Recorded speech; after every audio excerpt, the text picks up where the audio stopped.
bu'aa dhugatti waa hela dhabee boollatti galaa kophatti dalagaa kiyyaa rabbii wal gayaa addatti waan hedduu yaada'anii dhaabadhoo ammatti dingata badee maqaa dhukataa tasatti jaalalloon qabuuf maddinoo haftee dunyatti. Alhamdulillahi jinni jalqabannaa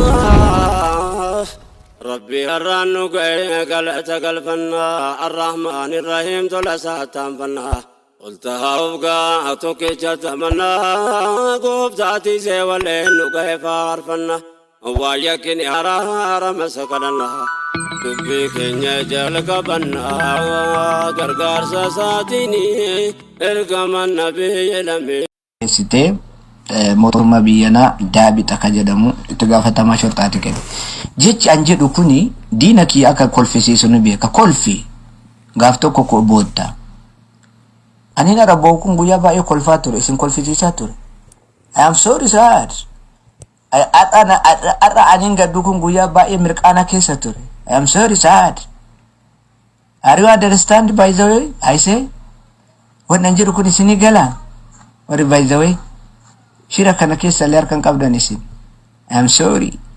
Kana waan ta'eef nin kolfina in gammadina diinonni kiyyas. Laakiin waan dhufu waan hin beekneef Dr. Kamal Abdallah, Ustaz Kamal Abdallah ammaaf gaddan keessa jira waan dhufu hin beeku. Akkuma gurballee hin baanu yoo namni karaa irrattilee salaamu alaikum naan jedhee harka ol fuudhee warra toobaa zanaa fataa jedhee deemu kana argu mobaayizuma jedhan san taaree fi tan amma jummaa salaatee ba'a. Toko na beka kana duba na daya jana jarak dhufe jedhe qalbiin kee harifate.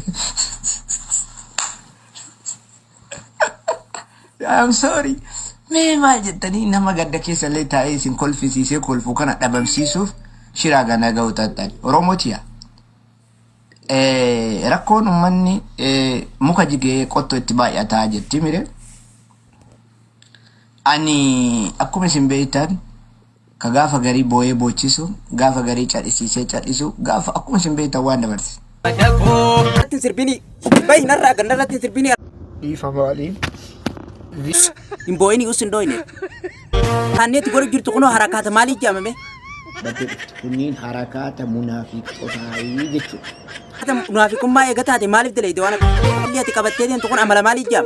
Amala jaahilootaa keessaa tokko jechuudha. Lummaa eegata hubeete maaliif waan akkana dilayte?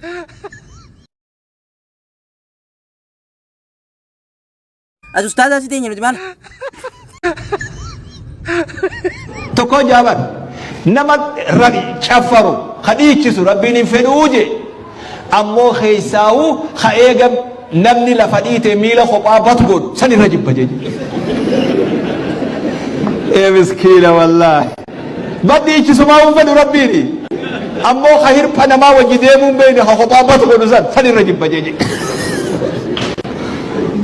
Rabbiin nama bololaa hunda fedhu ammoo sheekha bololaan fedhu rabbiin. Kataban ani jeetu mangalaa boru miisa kiyya wanni kiyya kiyya jira. Nama sossobuu dhufne nama bololaan fedhu rabbiin ammoo sheekha bololaa irra jibbatu. Rabbi sheekha bololaa nu godhetu. Sheekha itti gaafatama isaa wallaali rabbi nu godhetu. Yaa biyya carcaritti sheekha fuusisan jaan.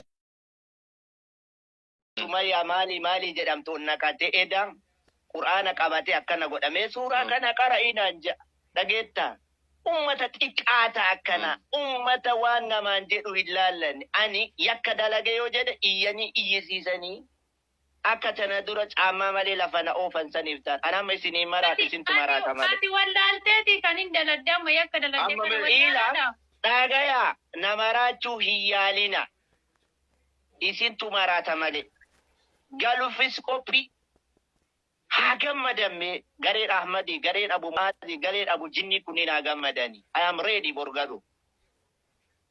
Sigalchuu barnu amma muranneerraa barnu sigalchuuf qoosaan seyin garuu ingala meeshaa xiyyanaa erga. Laakiin mujirima mara waliin dhaqin mujirima. Haraamata takka keessa jire waan ummatu waan dheedu. Waa lama laalle. Nu amma waa lama laalle tokkoffaa warri suurii jiru waa lama laalle jechuun sigalchuufi jala fixee sanarree waan dhumate sigalchuu jechuun. Waan dhumate kun sigalee abdii tokko barreesse abdii yoo ol sibuutu bari Ahmad Odba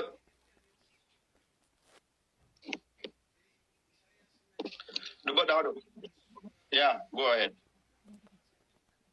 Isi keenya Kamaali namni inni itti balleessee Oromoo kutaa kamiittu akka Oromummaatti miti akka Islaamummaattiidha kan nuti samataa jiru. Akka Oromummaatti namni Ustaaz Kamaaliin himataa jiru hin jiru. Kana quba qabaachamuu qaba. Inni garuu dhaqatee ganda keessa kaa'uusaa kaleessa maal jedhee ani mana abbaa Jifaariin dhaqe miti kan hin dhaqe kaabaa Rabbiidha. Maalti kana jechuu barbaachise?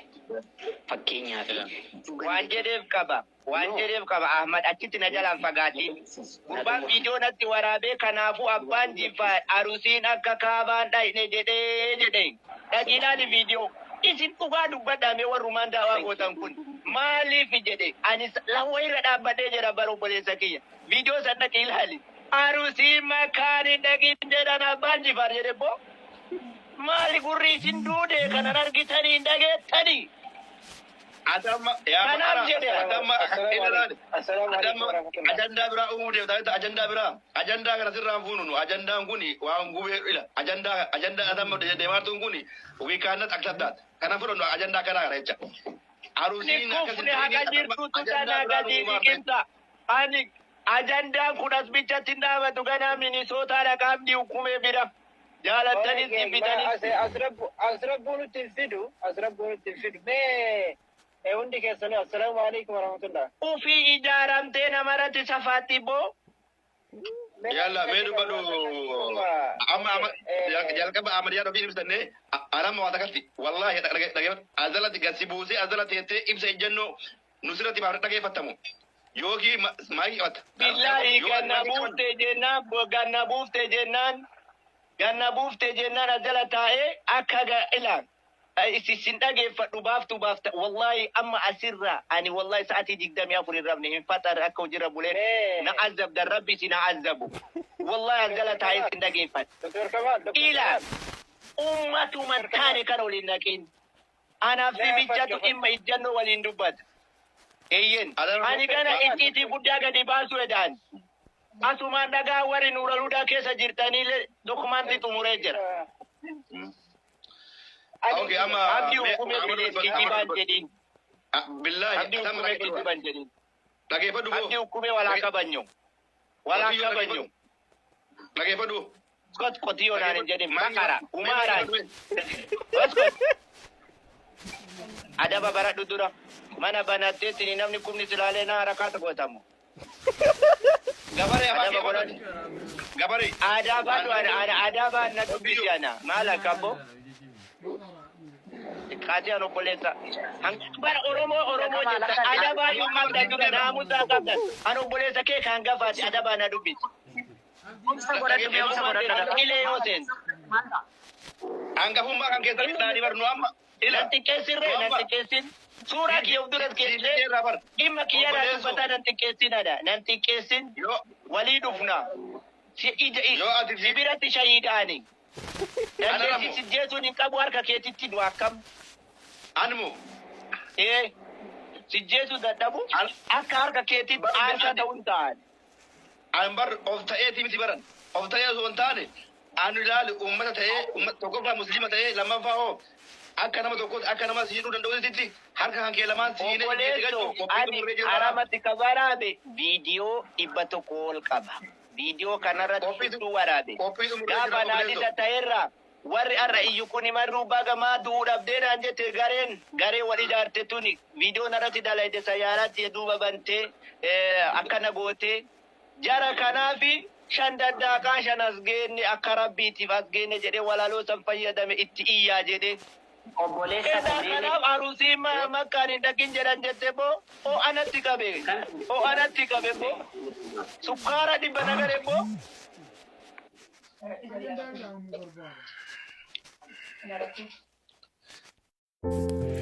Assalamu alaikum warahmatullahi wabarakatuh. Akkam jirtu fayyaa keessanii nagaadhaa jirtu nagaan koo qilleensarra bararee isinaa ga'uu jedha.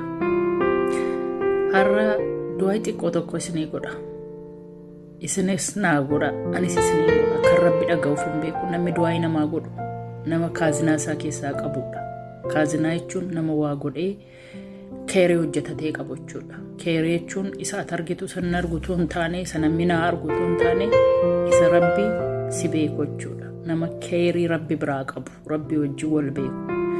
So kanaafi hundi keenya waliif karannu abbaa keerii rabbi biraa qabu isa malee namni beeku hin jiru iddoo ta'eef. Har'aa kaasee kan eebottee hawwitee ilmoo argachuuf jettee hawwite inni dhiiraa isheen dubartii, kan nagaddee milkaa'uu dadhabde inni dhiiraa isheen dubartii, kan karaa deemtee si dhumuu dide wanti si qabe gufuun miqqanyaan maggaanyaan wanti sitti cuqqaalamee jiruun kee si didee asiinis yaaltee achiinis yaaltee sitti dukkana yaaddee ciiftee qubaa kee yaaddoftu yaaddoon sun har'aa kee sirraa haa ka'u. Waan yaaddee argadhu, waan yaaddee wajjin walitti ba'i. Ana miti kan sii kennu rabbi tokkicha sii kenna, rabbitti amani naa kenna jedhi abdii irraan kutatin. Gaaffii kee yeroo dheeraa mazgaba kee jala gore rabbiin har'aa fuudhee hirrasiifa godhu. Mazgaba kee yeroo dheeraadhaaf jala ture hirrasiifa taasisu. Siin rabbitti adeebisu. Nama rabbiirraa abdii kutate rabbi nun godhin. Rabbiirraa abdiin kutatina rabbi namaa godha. Rabbiin namaa kenna. Rabbiin uumee keeta kan nun dhowwatu waan nun taane immoo irraa nu dhowwata. Waan nun taane nuuf hin kennu. Garuu nun qalbiin keenya hin shabbaramu maaliif nuu kennu yookiin ba'as hin baachisu sin rakkisu jedheeti. Kan sii ta'u immoo yeroo qaba jedheeti sii kaa'ee jira. Obsaan eeggadhu har'aa kaastee balbala kee banii eegi hundi kee karaan siifa banamu. Argadhu gammadi baadhu harkatti waan hawwite bira ga'e. Hojjedhu galma ga'e. Rabbi hunda keetii siifa kenna. Banii adam nama jedhe hunda rakkisin har'aa kaasee balballi sitti cufame siifa banamu. Karaan sitti cufame siifa banamu. Jiruun sitti cufame siifa banamu. Dhukkubsattee yoo dararamaa irratti dhukkuba keessarraa haa kaasu. Dheebottee beelaa yoo irratti beela keessarraa haa kaasu.